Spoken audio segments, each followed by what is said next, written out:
அண்மையில சொல்லியிருந்தார். இந்த செம்மணி புதைகுழி ஒரு காதால் சொல்லப்பட்ட செய்தி, ஒரு ஹியர்ஸே. ஆனால் இது உண்மையான விடயம் அல்ல, கொலை செய்யப்பட்ட விடயம் அல்ல. இன்று வரைக்கும் 150 எலும்புக்கூடுகள் வந்திருக்கிறது. எங்களுடைய உடலங்கள், எங்களுடைய ரத்தங்கள் அங்கே புதைக்கப்பட்டு இப்போது மீண்டும் தோண்டி எடுக்கப்படுகிறது. எங்களுடைய வலிகள் அதோடு சேர்ந்து எடுக்கப்படுகிறது. ஆகவே நாங்கள் ஒரு சர்வதேச விசாரணையை கேட்டுக்கொண்டு, இரண்டாவது நேற்றைய தினம் என்னை அவர்கள் அந்த பிடிஏ தொடர்பான, அதாவது அந்த என்னுடைய முகப்புத்தகத்திலே ஒரு கருத்தை தெரிவித்ததற்காக என்னுடைய சிஐடியிலே அழைத்து கலைத்திருந்தார்கள்.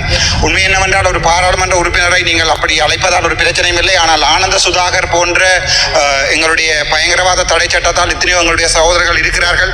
அப்படியான சகோதரர்களையும் அதே பிடிஐயிலே 20-25 வருடம் வைத்திருக்கிறீர்கள். நீங்களும் ஒரு போராட்ட குழு. ஆகவே உங்களிடம் அன்புடன் கேட்டுக்கொள்கிறேன், தயவு செய்து அது சம்பந்தமாகவும் ஒரு நடவடிக்கை எடுக்குமாறும். அதே நேரம் எங்களுடைய ஹரணி அமரசூரிய அவர்கள் அண்மைய தினங்களில் யாழ்ப்பாணத்தில் இந்த எஜுகேஷன் ரிஃபார்ம் சம்பந்தமாக வைத்த மீட்டிங்ல எங்களுடைய ஆசிரியர்களும் அதிபர்களும் பின்னாடி இருந்து நித்திரை கொண்டது ஒரு பாரதூரமான விடயமாக கதைக்கப்பட்டிருக்கிறது. உண்மை என்னென்றால், இந்த ஒரு ஹரணி ஐயா, தாங்களும் ஒரு வைத்தியர், நீங்களும் ஒரு ரிசர்ச் ஒன்று செய்திருப்பீர்கள். நாங்கள் ஒரு பெரிய ரிஃபார்ம் ஒன்றை செய்வதற்கு முன்னர் நாங்கள் ஒரு பைலட் ஒன்றை செய்யணும். ஒரு இடத்திலே ஒரு பைலட்டை செய்து பைலட் ஸ்டடி ஒன்றிலே அதில் வர ரிசர்ச் ஃபைண்டிங்ஸை வைத்து தான் நாங்கள் இப்படியான வேலை ஒன்றை செய்யணும். ஆனால் எடுத்த விதத்திலே நீங்கள் இப்படி எஜுகேஷனை அவ்வாறு தலைகளாக மாற்றுவதை விட்டு நான் உண்மையாகவே சற்று கவலைப்படுகிறேன். அது தவிர நல்லூரிலே எடுக்கப்படுகின்ற மணல் தொடர்பாகவும் இன்றைய தினம் நான் கதைப்பதற்காக வைத்திருந்தபடியாம் வேறொன்று. ஆனால் என்ன கவலை என்றால், அது கதைக்க வேண்டாம் என்று என்னை கேட்டிருந்தபடியால் அந்த நல்லூர் மண்ணோடு நிப்பாட்டுகிறேன். அந்த நல்லூர் மண்ணுக்குரிய நியாயம் கிடைக்க வேண்டும். அந்த நல்லூர் மண் மறுபடியும் எடுத்த இடத்திலே போடப்பட வேண்டும், அல்லது அது என்ன நடக்கின்ற என்கின்ற ஒரு கணக்கு டிசிசி மீட்டிங்கிலே காட்டப்பட வேண்டும்.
எங்களுடைய පත්කිරීම් සම්බන්ධයෙන් ඔවුන් වෙනුවෙන් සකස් කරන ලද නියෝග භාවිතා කරන්නට හැකියාව තියෙනවා කියන කාරණේ විශ්වාස කරමින් මම නිහඬව ස්තුතියි. Honorable Ramanatha Archunan, you have 7 minutes. Thank you, Deputy Speaker. முதல்ல தமிழில் ஆரம்பிக்கிறேன். என்னென்றால், எங்களுடைய செம்மணி மினிவலை அல்லது எங்களுடைய செம்மணி புதைகுழி தொடர்பாக ஹர்ஷன நாணயக்கார அவர்கள் அண்மையில சொல்லியிருந்தார். இந்த செம்மணி புதைகுழி ஒரு காதால் சொல்லப்பட்ட செய்தி, ஒரு ஹியர்ஸே. ஆனால் இது உண்மையான விடயம் அல்ல, கொலை செய்யப்பட்ட விடயம் அல்ல. இன்று வரைக்கும் 150 எலும்புக்கூடுகள் வந்திருக்கிறது. எங்களுடைய உடலங்கள், எங்களுடைய ரத்தங்கள் அங்கே புதைக்கப்பட்டு இப்போது மீண்டும் தோண்டி எடுக்கப்படுகிறது. எங்களுடைய வலிகள் அதோடு சேர்ந்து எடுக்கப்படுகிறது. ஆகவே நாங்கள் ஒரு சர்வதேச விசாரணையை கேட்டுக்கொண்டு, இரண்டாவது நேற்றைய தினம் என்னை அவர்கள் அந்த பிடிஏ தொடர்பான, அதாவது அந்த என்னுடைய முகப்புத்தகத்திலே ஒரு கருத்தை தெரிவித்ததற்காக என்னுடைய சிஐடியிலே அழைத்து கலைத்திருந்தார்கள். உண்மை என்னவென்றால், ஒரு பாராளுமன்ற உறுப்பினரை நீங்கள் அப்படி அழைப்பதால் ஒரு பிரச்சனையும் இல்லை. ஆனால் ஆனந்த சுதாகர் போன்ற எங்களுடைய பயங்கரவாத தடை சட்டத்தால் எத்தனையோ எங்களுடைய சகோதரர்கள் இருக்கிறார்கள். அப்படியான சகோதரர்களையும் அதே பிடிஐயிலே 20-25 வருடம் வைத்திருக்கிறீர்கள்.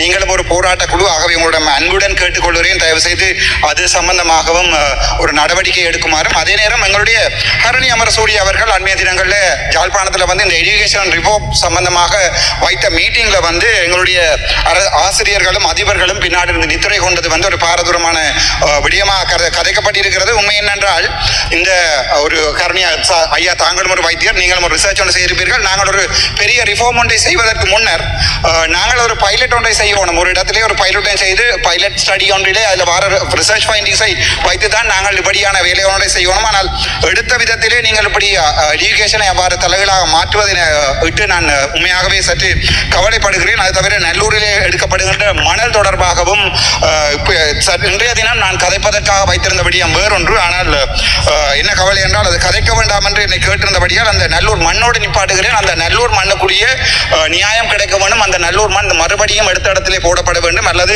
அது என்ன நடக்கின்ற என்கின்ற ஒரு கணக்கு டிசிசி மீட்டிங்ல காட்டப்பட வேண்டும். තවත් ටිකක් කියන්න යන්නේ මේ සිංහලෙන් ඔබතුමාලා සිංහලෙන් කතා කරොත් වැඩිම සතුටු වෙනවා. මට සමහරවිට වචන ටිකක් වැරදෙනවා. ඒ නිසා මේ සමාවෙන්න මගේ වචන ටිකක් මොකක් හරි වැරදුනොත්. அப்போது சொல்லுகிறேன், நான் மீதியான விடயங்களை சிங்களத்தில் கதைக்க ஆரம்பிக்கிறேன் என்று. ஒரு விடயத்தை தமிழ் மக்கள் தெளிவாக புரிந்து கொள்ள வேணும். என்னென்றால் சில விடயங்களை நாங்கள் சிங்களத்திலே கதைப்பதால் எங்களுடைய வழிகளை சிங்கள மக்களுக்கு கொண்டு போய் சேர்க்க வேண்டிய கடமை எனக்கு இருக்கிறது.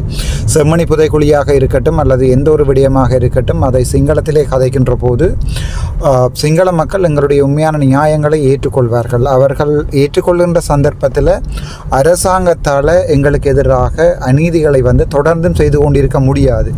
ஆகவே நாங்கள் பாராளுமன்ற உறுப்பினர்களாகவும் ஒரு ராஜதந்திரியாகவும் நாங்கள் இருக்க வேண்டுமாக இருந்தால் சிங்கள மக்களால் தேர்ந்தெடுக்கப்பட்ட 189 பாராளுமன்ற உறுப்பினர்களை கொண்ட அந்த அரசாங்கத்துக்கு நாங்கள் ஒரு முட்டுக்கட்டை ஒன்றை கொடுப்பதாக இருந்தால் சிங்கள மக்களுக்கு இந்த அரசாங்கம் எங்களுக்கு செய்கின்ற உண்மையை அதாவது நடக்கின்ற உண்மைகளை சொல்லியாக வேண்டும் சிங்கள மக்களுக்கு. அதனால்தான் நான் சிங்களத்திலே கதைக்கிறேன். அதில் சொல்லியிருக்கிறேன், நான் இன்று சிங்களத்தில் கதைக்கிறேன். என்னுடைய வசனங்கள் ஏதாவது பிழை இருந்தால் என்னை மன்னித்துக் கொள்ளவும் என்று சொல்லியிருக்கிறேன். මේ මෙච්චර කාලේ මගේ නම කියලා කොටි කියලා හිටියා. ඕගොල්ලෝ 159 මට කිව්වා ඔන්න කොටියා උතරින් දැන් ආවා කියලා. හැබැයි දැන් ඕගොල්ලෝ මාති වල තියෙන අර කමෙන්ට්ස් වලට පොඩ්ඩක් කියවලා බලන්න. ඕගොල්ලෝ මාව ඊයේ அப்போது நான் சொல்கிறேன், இவ்வளவு காலமும் என்னை புலி இயக்கம் விடுதலை புலி என்று சொல்லி என்னை நீங்கள் பாராளுமன்றத்துக்குள்ளே பேசிக்கொண்டு இருந்தீர்கள். என்னுடைய பெயரை நீங்கள் கெடுப்பதற்காக என்னை ஒரு தீவிரவாதி என்று சொல்லி கத்திக்கொண்டிருந்தீர்கள். ஆனால் நேரம் போகின்ற போது, அதாவது என்னென்றால் காலங்கள் செல்கின்ற போது, இப்போது மாத்திய என்றது மீடியாக்களில் இருக்கின்ற விடயங்கள் தொடர்பாக சற்று பாருங்கள். மீடியாவிலே நான் என்ன கதைத்திருக்கிறேன், என்னுடைய இன்டர்வியூஸுக்கு சிங்கள மக்கள் என்ன ரிப்ளை தந்திருக்கிறார்கள் என்பது தொடர்பாக சற்று நீங்கள் பாருங்கள். பார்க்கும்போது உங்களுக்கு தெரியும் யார் பிழை விடுகிறது என்பது தொடர்பாக. நான் ஒரு தீவிரவாதியா அல்லது நான் நல்ல விடயங்களை சொல்ல நீங்கள் அதை ஏற்றுக்கொள்ளாமல் அரசாங்க தீவிரவாதத்தை நீங்கள் செய்கிறீர்களா என்பதை அந்த கொமெண்ட்ஸ் உங்களுக்கு வெளிப்படுத்தும் என்று சொல்லுகிறேன். ඒඩියකට කැදව්වා කොමන්ට්ස් එකක් කියවන්න. එතකොට ඔයගොල්ලෝට තේරෙයි කවුද කොටියා, කවුද රස්සවාදියා, කවුද මිනිසු වෙනුවට පිනීටින්නේ කියලා ඔයගොල්ලෝ දැනගන්න පුළුවන්. හැබැයි මට දුකයි මම මේ අනුර කුමාර ජනාධිපතිතුමා මේ ආණ්ඩුවට එයා ඡන්ද ඉල්ලන කාලේ මම විතරයි උතුරේ ප්‍රසිද්ධ සාධාරණ කතා කරනකොට මේ මිනිසු දැනගන්න පුත්කලියා විදිහට මම විතරයි කිව්වේ අනුර කුමාර සනායකට අපි අනිවාර්ය සපෝට් එකක් දෙන්න ඕනේ කියලා කියපු පුත්කලියා මම. හැබැයි මාව දැන් විපක්ෂයට ගෙන්නලා අන්තිමට මගේ කටත් බහලා නඩුව 25ක් දාලා මම පාර්ලිමේන්තු එම්පි කෙනෙක් විදියට හොස්පිටල් එකට ගිහලා මිනිසුන්ට වෙච්ච අසාධාරණ ටිකක් අහන්න යනකොට මේ රාජකාරිය බාධා කිරීම කියලා නඩුවක් දැම්මා. ඊට පස්සේ ඒක පොලිසියේ කම්ප්ලේන්ට් කරන්න ගියා. පොලිසිය ආයෙ නඩුවක් දැම්මා රාජකාරිය බාධා කිරීම කියලා. ආපහු ආවිලා ඒක මේ පාර්ලිමේන්තුව කතා කරා. ඒ පාර්ලිමේන්තුවත් ඒකට වැව්වා.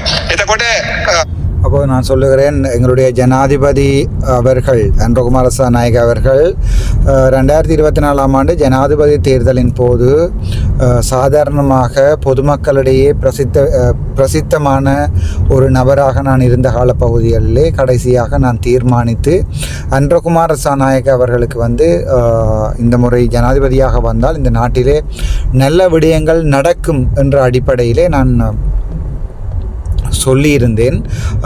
ஆனால் அவருக்கு அவ்வளவு ஆதரவு கொடுத்திருந்தேன். ஆனால் அதன் பின்னர் நான் பாராளுமன்றத்துக்கு வந்திருந்த போது நீங்கள் இன்னும் 77 நாட்கள் கதைக்க விடவில்லை. வடக்கில் இருக்கின்ற வைத்தியசாலை ஒன்றிலே, என்னுடைய தமிழாக்கம் மட்டும்தான், வடக்கில் இருக்கின்ற வைத்தியசாலை ஒன்றிலே 170 வேலையாளர்களுக்கு நியாயம் கிடைக்கவில்லை என்பது தொடர்பாக கதைத்து பார்க்க சென்றிருந்த போது அங்கே அரசாங்க வேலைகளை தடை செய்கிறார் என்ற அடிப்படையிலே வழக்கு கூடப்பட்டிருந்தது. அதன் பின்னர் அந்த விடயங்கள் தொடர்பாக போலீஸில் போய் நான் முறைப்பாடு செய்வோம் என்று இளைவாலை போலீஸ் இல்லாமல் போய் ஒரு பொதுமக்களுடைய விடயங்கள் கதைக்கின்ற போது போலீஸார் வழக்கு பதிந்திருந்தார்கள் ராஜகாரிய பாதகிரிம் என்று. அதன் பிறகு போலீஸார் அந்த விடயத்தை வந்து நான் பாராளுமன்ற கதைப்பம் ஒன்று வலிக்கிட்ட போது முதல் 78 நாட்களும் என்னுடைய மைக்கை நீங்கள் நிப்பாட்டி இருந்தீர்கள். உள்ளூராட்சி சபை தேர்தல் நேரங்களில் கூட என்னுடைய மைக்கை நிப்பாட்டி இருந்தீர்கள் என்று சொல்லுகிறேன். මිනිස්සු මේවා චුට්ටක් බලාගෙන ඉන්නවා. ඒක පොඩ්ඩක් හිතාගන්න. ලොකුම දෙයක් තමයි අපේ එඩියුකේෂන් රිෆෝම්ස්. අනිත් එක අපේ දැන් හිස්ටරි ගැන බලන්න ඕනේ. දැන් අපේ එඩියුකේෂන් සිස්ටම් එක සම්පූර්ණයෙන් වෙනස් කරන්න ඕනේ. මම නම් අද මම ඇබ්ස්ට්‍රේන් කියලා දැම්මා. ඔයගොල්ලෝ දැකලා ඇති මම මගේ වෝට් එක දැම්මා ඇබ්ස්ට්‍රේන් කියලා. හේතුව දැන් ආණ්ඩුවේ அப்போது நான் சொல்லுகிறேன், அடுத்ததாக முக்கியமாக நாங்கள் இந்த நாட்டிலே நடக்கவிருக்கின்ற கல்வி சீர்திருத்தங்கள், எஜுகேஷனல் ரிஃபார்ம்ஸ் தொடர்பாக நாங்கள் கதைக்க வேண்டும். வடக்கிலே உங்களுடைய கருணி அமரசூரிய அவர்கள் போயிருந்த போது நித்திரை கொண்டிருந்தார்கள் ஆசிரியர்கள். ஏனென்றால் உங்களுடைய இந்த செயற்பாடு வந்து அரசியல் ரீதியானதாகத்தான் எங்களுடைய தமிழ் மக்கள் பார்க்கிறார்கள். அதே நேரம் இன்றைய தினம் தேசபந்து தென்னக்கோன் அவர்களை வெளியேற்றுவதற்கான வாக்கெடுப்பின் போது நான் நடுநிலையானதாக அப்ஸ்டெயின் என்ற அடிப்படையில் நடுநிலையானதாக நான் இதை போட்டிருந்தேன். அதிலே அதாவது வந்து நான் இதை சரியாகவும் போடவில்லை, அதாவது வந்து நான் அதை ஆம் என்று சம்மதிக்கவும் இல்லை. என்ற தினம் வாக்கெடுப்பின் போது எதிராகவும் இருக்கவில்லை, நடுநிலையானதாக இருந்திருந்தேன். அதுக்குரிய காரணம் என்ன என்று சிங்களத்திலே விளக்குகின்றேன். විපක්ෂයෙන් එක්කනාව කවුරු පොලිසිය හරි කවුරු හරි අරන් ජම්පරද්දලා ආපහු දානවා මේ හිරේ. ඊට පස්සේ ආපහු ඒගොල්ලෝ ආපහු ඵලයට ආවම ඕගොල්ලෝ කීප දෙනෙකුට ජම්පර් මහනවා. ඒක අනිවාර්යයි. ඒ ජම්පර් මහලා ඔළුවට දානවා. ඒක වෙන්නේ දැන් ඕමගේ දෙපැත්තටම ඕගොල්ලෝ කරන සෙල්ලමෙන් අපේ වගේ අහිංසක පුද්ගලයෝ මේ රටේ ඉන්න ලක්ෂ 225කින් 225ක් අං කරාම ලක්ෂ 225කින් 225ක් අයින් කරාම ඉතුරු මිනිස්සුන්ට අද කණ්ඩ නැහැ බොණ්ඩ නැහැ පාරවල යන්න බෑ. දැන් ඕගොල්ලෝ දොම් පච කාලනේ මේක ආවේ. මේ ආණ්ඩුවේ ආවිලා කිව්වා. அப்போது நான் சொல்லுகிறேன், இன்றைய தினம் இந்த உண்மையாக என்ன நடக்கின்ற என்றால், ஒரு சாரார் ஆட்சிக்கு வந்தவுடன் மற்ற சாராரை வந்து பிடித்துக்கொண்டே ஜெயிலில் போடுகிறீர்கள். அதை அவர்கள் ஜம்பர் போடுகிறார் என்றால் அங்கே ஜம்பர் போட்டுக்கொண்டு தானே ஜெயிலில் இருக்க வேண்டும். ஆகவே ஜம்பர் எதினுவான்னு சொல்லுவார்கள். ஆகவே நீங்கள் அவர்களுக்கு கொண்டு காட்சியில் போட்டு அவர்களை ஜெயிலில் விடுறீர்கள். அதன் பிறகு மறுபடியும் அவர்கள் திருப்பி ஆட்சிக்கு வந்த பிறகு உங்களை பிடித்து சிறையில் அடைப்பார்கள். உங்களை பிடித்து சிறையில் அடைத்து தங்களுக்கு தேவையான அரசியல் பழிவாங்கல்களை செய்து கொள்வார்கள். நீங்கள் மாறி மாறி இப்படி செய்கின்ற இந்த வேலைகளால் பொதுமக்களாகிய எங்களுக்கு உதாரணமாக 2,25,000 மன்னிக்க வேண்டும் 2,25,00,000 இருக்கின்ற இந்த நாட்டிலே 225 பேரை கழித்தால் மிச்சமுள்ள மக்கள் சாதாரணமாக பொதுமக்களுக்கு வந்து இதால் எந்த லாபமும் இல்லை. ஒருவரை பிடிப்பதும் பிடிப்பதும் அதற்காக நாள் கணக்கிலே செலவழித்து பாராளுமன்றத்தை நடத்துவதும் கோடிக்கணக்காக, உதாரணத்துக்கு 100 லட்சம் அல்லது 200 லட்சம் ஒரு நாள் அமர்வுகளுக்கு போகுதுன்னு நினைக்கிறேன், சரியாக தெரியவில்லை. அந்த ஒரு பாராளுமன்றை ஒரு நாள் நடத்துவதற்கு எக்கச்சக்கமான பணம் போகிறது. ஸோ அதால் கஷ்டப்பட்ட மக்களுக்கும் ஏழை மக்களுக்கும் எந்த பிரயோசனமும் இல்லை. இது ஒரு அரசியல் மாறி மாறி ஒரு பழிவாங்களே தவிர மக்களுக்குரிய எந்த செயலையும் நீங்கள் இதில் செய்யவில்லை என்று நான் சொல்லுகிறேன். அதனால் தான் நான் இந்த வாக்கெடுப்பில் கலந்து அதிலே நடுநிலைமையாக இருக்க வேண்டும் என்று முடிவெடுத்தேன் என்று சொல்லுகிறேன். ගොඩාවලි තියෙන සල්ලි ටිකක් ගේනවා කිව්වා. ඒ සල්ලි දැන් ඒ සල්ලි ආව නැහැ. අර අනුරාධපුරයේ තියෙන වැවටික මේ වැවටික ඔයගොල්ලෝ කිව්වා මේ කවුද ඩට්ලි මාත්‍යාට නඩුවක් දාන්න කියලා. මම හිතන්නේ කවුරු හරි ඇමති කෙනෙක් කියපු කතාව මම බැලුවා. you have 2 more minutes. ඒක සම්පූර්ණයෙන්ම අයින් කරනවා කිව්වා. ඊට පස්සේ දැන් කිව්වා වැට අයින් කරනවා කියලා. අන්තිමට කිව්වා වැටත් හරියටම ගහලා තියෙනවා. ඒ නිසා ඒක අපි තියා ගන්නවා කියලා. ඒ වගේ දොම්පච. அப்போது நான் சொல்லுகிறேன், இதை நீங்கள் எடுத்து பார்த்தீங்கன்னா உங்களுடைய அரசாங்கம் 2025ஆம் ஆண்டு வரும்போது சொன்ன எந்த வாக்குறுதிகளையும் இதுவரை நிறைவேற்றவில்லை. நீங்கள் பயங்கர பொய் சொல்லி மக்களை ஏமாற்றுகிறீர்கள் என்று சொல்லுகிறேன். அதில் நல்ல உதாரணம் சொன்னீர்கள். நீங்கள் உகாண்டாவிலே பணம் வந்து கொண்டே பதுக்கப்பட்டிருக்கிறது, அவ்வளவு பணத்தையும் இலங்கைக்கு கொண்டு வருவோம் என்று நீங்கள் சொன்னீர்கள். சரி, அதை நீங்கள் கொண்டு வரவில்லை. அதன் பின்னர் உங்களுக்கு தெரியும், நினைக்கிறேன் ஏதோ ஒரு சமுத்திரம் என்ற புலனர்வையில் இருக்கின்ற மகாசேன சமுத்திரமோ ஏதோ ஒரு சமுத்திரம் ஒன்றில் வந்து ஜனாதிபதி மைத்ரிபால சிறிசேன அவர்களுடைய தம்பியார் என்று நினைக்கிறேன், எக்ஸாக்டாக தெரியவில்லை, டட்லி என்று சொல்லப்படுகின்ற பிரபல அரிசி வியாபாரி ஒருவருடைய ஹோட்டல் ஒன்று வந்து அந்த இருக்கிற வெவ என்று சொன்னால் குளம் ஒன்றை சமுத்திரம் ஒன்றை ஆக்கிரமித்து கட்டப்பட்டிருக்கிறது. அந்த சமுத்திரத்தை ஆக்கிரமித்து வனையிலாக உட்பட்ட அந்த ஹோட்டலை அதாவது சம்பூர்ணம் என்றால் முழுமையாக அகற்றுவோம் என்று தேர்தலுக்கு முன்னர் சொன்னீர்கள். தேர்தலுக்கு அதன் பிறகு நீங்கள் சொன்னீர்கள் அகற்ற முடியாவிடால் ஏனென்றால் அதில் அந்த ஹோட்டலில் பிரச்சனை இல்லை, அதில் இருக்கின்ற வேலிகளில் தான் பிரச்சனை இருக்குது, வேலியை அகற்ற போகிறோம்னு சொன்னீர்கள். அதன் பிறகு சொன்னீர்கள் வேலிகளில் இல்லை பிரச்சனை இல்லை, அது இப்போ ஓகே, அது பிரச்சனை இல்லை. அதை வந்து தேர்தலுக்கு முன்னர் நீங்கள் என்ன பொய் சொல்லி இந்த அரசாங்கத்துக்கு வந்தீர்களோ அதற்கு பிறகு எல்லாம் தலைகீழாக பச்சை, அதாவது வந்து பயங்கரமான பொய் சொல்கிறீர்கள், மக்களை ஏமாற்றுகிறீர்கள் என்று நான் சொல்லுகிறேன். අපේ මිනිසුන්ට එපා වෙලා තියෙනවා. හැබැයි ඕගොල්ලෝ හිතනවා නම් ඕගොල්ලෝ ආණ්ඩුව වටන්න ඕනේ, මම තව පාරක් ආණ්ඩුවක් හදන්න ඕනේ, මම ජනාධිපති වෙන්න ඕනේ කියලා ඒව කතා කරන්නේ. මම කතා කරන්නේ උතුර ඉන්න මිනිසුන්ගේ දකුණේ ඉන්න මිනිසුන්ගේ හිතේ තියෙන දේවල් මම කතා කරන්නේ. එතකොට ඕගොල්ලෝන්ගද කරන්නේ දැන් මේ දේශපාලන නිසා සාමාන්‍යයෙන් හිතලා බලන්න සාමාන්‍යයෙන් ව්‍යවසායී කෙනෙකුට එහෙම නැත්නම් සාමාන්‍යයෙන් ත්‍රිවිල් දුවන්නේ එක්කනට බඩ පිරනවාද කියන්නකෝ. ඒගොල්ලෝ තාම දුප්පත් විදියට ඒ විදියට ඉන්නවා. හැබැයි ඕගොල්ලෝ කිව්වා දැන් අපි කවදාවත් මේ වාහන පාවිච්චි කරන්නේ නැහැ. එක දවසක් මම පාර්ලිමේන්තුවේ වෙනකොට මාව පොලිසිය නැවතුවා. අයි කියලා මම அப்போ நான் சொல்லுகிறேன், நீங்கள் சொல்லுகின்ற இந்த பொய்யலாலும் இந்த பாராளுமன்றத்தில் நீங்கள் செய்கின்ற இந்த கூத்துகளாலும் சாதாரண பொதுமக்களுக்கு ஏதாவது லாபம் வந்திருக்கான்னு பாருங்கள். எந்த லாபங்கள் கூட இல்லை. சாதாரணமாக ஒரு விவசாயி ஒருவருக்கு வந்து ஒரு கொவியான்னு சொல்லுவோம், நான் விவசாயின்னு சொல்லி போட்டேன். கொவியா ஒருவருக்கு வந்து அதாவது வந்து விவசாயி ஒருவருக்கு ஏதாவது லாபம் இருக்குதான்னு பாருங்கள். உங்களுடைய இந்த அரசியலாலையும் இந்த அரசாங்கத்தின் கூத்துகளாலையும் எந்த லாபமும் இல்லை. அவர்கள் ஏழைகள் பாதிக்கப்பட்டு கொண்டிருக்கிறார்கள். அதே நேரம் பார்த்தீங்கன்னா சாதாரணமாக ஒரு த்ரீ வீல் அதாவது ஒரு ஆட்டோ ஒன்றை ஓடுகின்ற ஒரு சாதாரண நபருக்கு அவரோட வாழ்க்கையில் ஏதாவது முன்னேற்றம் வந்திருக்கிறதா, பொருட்கள் விலை குறைந்திருக்கிறதா, அல்லது வந்து பெட்ரோல் விலை குறைந்திருக்கிறதா, அவருடைய வாழ்க்கை தரம் மேம்பட்டு இருக்கிறதான்னு பாருங்கள். அதில் ஒன்றுமே இல்லை. நீங்கள் மாறி மாறி ஒவ்வொருத்தரை சிறையில் அடைத்து பிடித்து போடுவதும், அதை பெரிய நியூஸ் ஆக்குவதும், அதை பொதுமக்கள் பார்ப்பதும், ஏமாற்றுவதும், அப்படி மாறி மாறி ஏமாற்றி கொண்டே தான் இருக்கிறீர்களே ஒழிய நீங்கள் ஒருபோதுமே இந்த நாட்டை வளப்படுத்துவதற்கு ஏழைகளுக்காக எதையும் செய்யவில்லை என்று சொல்லுகிறேன். அதே நேரம் அண்மைய தினங்களில் நான் பாராளுமன்றத்தில் வரும்போது பாராளுமன்ற வாசலில் என்னுடைய வாகனம் நிப்பாட்டப்பட்டது போலீசாரால். நான் கேட்டேன் ஏன் என்று. இல்லை, பிரதமர் ஹரணி அமரசூரிய அவர்கள் வருகிறார், ஆகவே சற்று வாகனத்தை நிப்பாட்டி வைத்திருங்கள் என்று சொன்னார். நீங்கள் தான் சொன்னீர்கள் ஒரு காலத்திலே வந்து நாங்கள் வாகனங்களை பாவிக்க மாட்டோம், நாங்கள் தேவையில்லாத ஆடம்பரம் இல்லாமல் செக்யூரிட்டி இல்லாமல் இந்த பாதைகளிலே தெரிய மாட்டோம், நாங்கள் பஸ்களிலே தெரிவோம், ட்ரெயின்களிலே தெரிந்து அரசாங்கம் செய்வோம், அரசியல் செய்வோம் என்று சொன்ன அதே அரசாங்கம் தான் இப்போது மறுபடியும் ஹெட்லைட்டுகளையும் போலீஸாரையும் வைத்துக்கொண்டு பாதைகளிலே தெரிகிறது. ஆகவே நீங்கள் ஒன்றை விளங்கிக் கொள்ளணும் என்னென்றால், அதாவது வந்து இவ்வாறான இந்த மாதிரியான செயற்பாடுகளால் பொதுமக்கள் சாதாரண ஏழைகளுக்கு எந்த லாபமும் இல்லை என்று தெளிவாக සිංහලத்திலே சொல்லுகிறேன். මේ හරණී අමරසූරිය මැඩම් මෙනවා කිව්වා. එතකොට මම නවතිලා ඉන්න ඕනද කියලා කිව්වා. විනාඩි 5ක් මම පරක්කුයි නේද කියලා කිව්වා. නෑ මේ ડોක්ටර් චුට්ටක් ඉන්න මැඩම් එනකන් එන්න කියලා මට විනාඩි 10ක් එතන නවතලා තිබ්බා.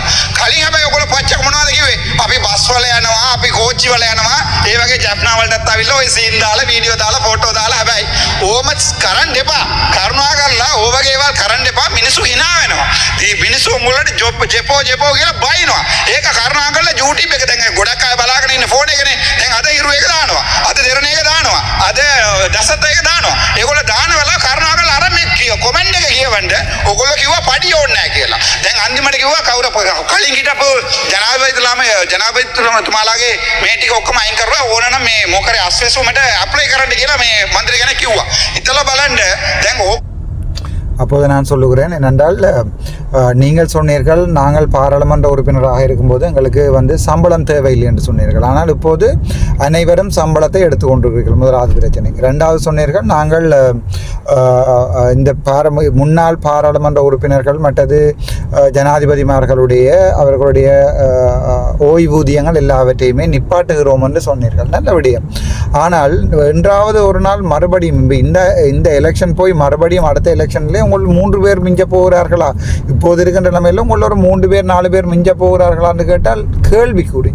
அப்படியான நேரத்தில் எனக்கு பிரச்சனை இல்லை, நான் எங்கேயாவது போய் வேலை செய்து கொள்வேன். ஆனால் உங்களை மாதிரியானவர்களுக்கு மறுபடியும் போய் டீச்சராகவும் அதாம் வேலை செய்ய முடியாது. ஸோ அந்த நேரத்தில் நீங்கள் என்ன செய்வீர்கள் என்றால், உங்களுக்கு வந்து திருப்பவும் ஒரு சாப்பாட்டுக்கு வழி இல்லாமல் அஸ்வெசுமாவுக்கு வந்து நீங்கள் மறுபடியும் அப்ளை பண்ண வேண்டி இருக்கும் என்று சொல்லுகிறேன். ගියාම ඔයගොල්ලෝට මේ දැන් ලබන අවුරුදු ඔයගොල්ලෝ 3 දෙනා හරි 4 දෙනා තමයි ඉතර වෙන්නේ. එතකොට 154ට දැන් අපි අස්වැමුම දෙන්න වෙනවා මේ ආණ්ඩු පක්ෂයේ ඉන්න මිනිසුන්ට. ඒ නිසා කරුණා කරලා ඒ ගරුත්වය, ඒ කියන්නේ පාර්ලිමේන්තු එම්පි කෙනෙක් කියන ගරුත්වය තියාගන්න. ජනාධිපති කියන්නේ ගරුත්වය තියාගන්න try කරන්න. මේ அப்போ நான் சொல்லுகிறேன், நீங்கள் தெளிவாக விளங்கிக் கொள்ளணும். பாராளுமன்றம் என்பது ஒரு நாட்டினுடைய சட்டங்களை இயற்றுகின்ற சட்டசபை. ஸோ பாராளுமன்ற உறுப்பினர்கள் என்கின்ற மரியாதையை நீங்கள் வைத்திருக்க வேண்டும். தொடர்ந்து பாராளுமன்ற உறுப்பினர்களுக்காக நீங்கள் பாதைகளிலே திரிவதும் குளங்களிலே புல்லுகளை பிடுங்குவதும் அப்படியான வேலைகளை செய்யாமல், பாராளுமன்ற உறுப்பினர் என்றால் சற்று கல்வி கற்ற நாட்டிற்கு நன்மையை சிந்திக்கின்ற ஒரு பாராளுமன்ற உறுப்பினர்களாக நீங்கள் மாற வேண்டும். இவ்வாறான அரசியல் பழிவாங்க மட்டும் செய்து கொண்டு இந்த நாட்டை முன்னேற்ற முடியாது என்று சொல்லுகிறேன்.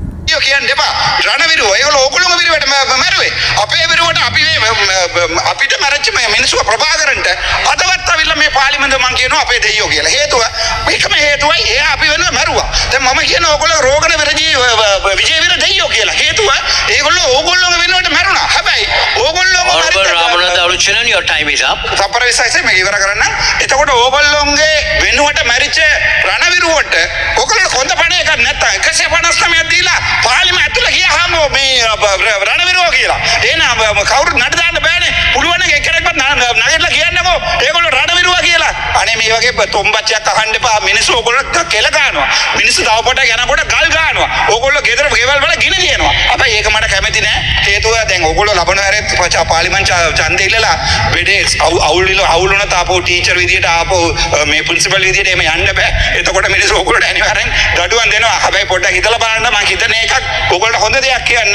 ඒක හිතලා බලන්න. ඕගොල්ලෝ වෙරද්ද වෙච්ච පොරුන්දු ඔක්කොම ටික පුළුවන් නම් ඉවර කරන්න. ජස්නාවල හොරෙක් අල්ලගෙන ඇවිල්ලා මේ ඕගොල්ලෝ පත් කරලා තියෙනවා. මම ඒක කතා කරන්න ඩොකියුමන්ට් ටික ගෙනාවේ. හැබැයි මට chance එකක් දෙන්න කියලා ඉල්ලපු නිසා මම මේක නවත්තනවා. Thank you so much sir. Honorable Sunil Han. அப்போது நான் சொல்லுகிறேன், நீங்கள் வந்து உண்மையாகவே ஒரு பெரிய ஒரு இதை சொல்லி வந்தீர்கள். அதாவது என்னவென்றால், ஒரு பெரிய ஒரு பொய்யை சொல்லித்தான் பாராளுமன்றத்துக்கு வந்தீர்கள். இப்போ நீங்கள் சொன்னீர்கள் எவ்வளோ விடயங்களை நாங்கள் செய்ய போகிறோம், முக்கியமாக இந்த நாட்டிலே பொதுமக்கள் ஏழைகளுக்கெல்லாம் ஏதாவது செய்ய போகிறோம் என்று சொன்னீர்கள். ஆனால் இப்போது நீங்கள் பார்த்தீங்கன்னா, நீங்கள் செய்கின்ற வேலைகளால் சனம் வந்து உங்களுக்கு பேசுகிறது. சாதாரணமாக என்னுடைய பேச்சு இந்த தடவை ஒரு சிங்கள ஊடகத்திலே பதியப்பட்ட பிறகு அதற்கு கீழே உள்ள கொமெண்ட்களை எடுத்து வாசித்து பாருங்கள் என்று சிங்களத்தில் சொல்லுகிறேன். நான் கொமெண்ட்களை எடுத்து வாசித்து பாருங்கள். சனம் உங்களுக்கு பேசுகிறது. நீங்கள் பொய் சொன்னீர்கள், நீங்கள் நாட்டை கட்டியெழுப்பீர்கள், அப்படி இப்படி என்றெல்லாம் எதிர்பார்த்து நாங்கள் ஒரு மாற்றம் வரும் என்று எதிர்பார்த்து உங்களுக்கு வாக்களிக்கின்ற போது என்ன நடந்தது? மறுபடியும் நாங்கள் பாதைகளிலே சாப்பாட்டுக்கு அலைய வேண்டிய நிலைமை ஒன்றை மாறிக்கொண்டிருக்கிறது. ஆகவே நீங்கள் சொன்னீர்கள், நாங்கள் ஊழல்வாதிகளையும் கள்ளர்களையும் பிடிப்போம் என்று சொல்லி அரசாங்கம்.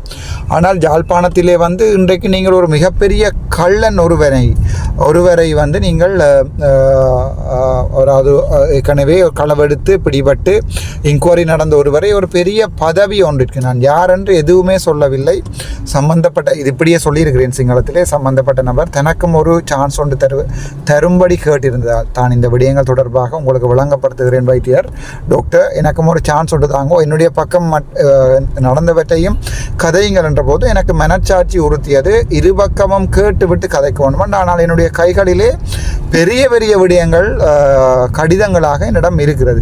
ஸோ நான் அவற்றை கதைக்காமல் இந்த கதையை இவ்வாறு முடித்துக் கொள்கிறேன். இப்படி தான் சிங்களத்தில் சொல்கிறேன். அவற்றை நான் கதைக்காமல் இவ்வாறு முடித்துக் கொள்கிறேன். ஏனென்றால் மனச்சாட்சியின்படி இருபக்கமும் கேட்டுவிட்டு கதைக்கலாம் என்கின்ற அடிப்படையிலே நான் இந்த கதையை நிப்பாட்டிக் கொள்கிறேன். நன்றி வணக்கம் என்று சொல்லி நான் இந்த கதையை முடித்து கொண்டேன். ஆனால் உண்மை என்னவென்றால், இந்த அரசாங்கம் இதே நிலைமையிலே போகின்ற சந்தர்ப்பத்தில் இந்த நாடு திரும்ப மக்கள் ஏமாற்றப்படுகிறார்கள், ஏழைகள் ஏமாற்றப்படுகிறார்கள். இதுவரைக்கும் ஏழைகளுக்கு ஒரு நல்ல வேலை ஒன்றையோ இல்லாட்டி ஒரு விடயங்களை செய்வதற்கு எந்த விடயமும் இதுவரைக்கும் சரியாக செய்யப்படவில்லை என்பதை தெளிவாக சிங்களத்திலே சொல்லியிருக்கிறேன். இதுக்குரிய கொமெண்ட்ஸுகளையும் நான் அடுத்த வீடியோ ஒன்றிலே அடித்து போடுகின்றேன். நன்றி வணக்கம். Doctor Ramanatha Arjuna. opportunity you have.